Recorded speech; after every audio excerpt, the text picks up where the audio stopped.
வந்து படம் எடுக்கிறாரு.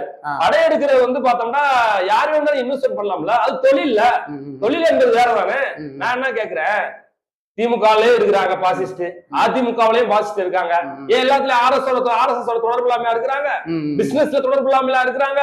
ஆர்எஸ்எஸ்ல இருக்கக்கூடிய மிகப்பெரிய வசதி படைத்தவர்கள், வலிமை படைத்தவர்களோட திமுகவில் இருக்கக்கூடிய எம்எல்ஏ தொடர்பு இல்லைன்னு சொல்ல முடியுமா? எம்பி தொடர்பு இல்லைன்னு சொல்ல முடியுமா? பிசினஸ் ரீதியா நான் சொல்றது, பிசினஸ் வந்து பிசினஸா பார்க்கணும். அவங்க வந்து சனாதன கொள்கையை பின்பற்றுகிறார், இவர் வந்து ஜனநாயக கொள்கையை பின்பற்றுகிறார் கோபி நயினார். இந்த கொள்கை என்பது வேறு, ஆனால் பிசினஸ் என்பது வேறு.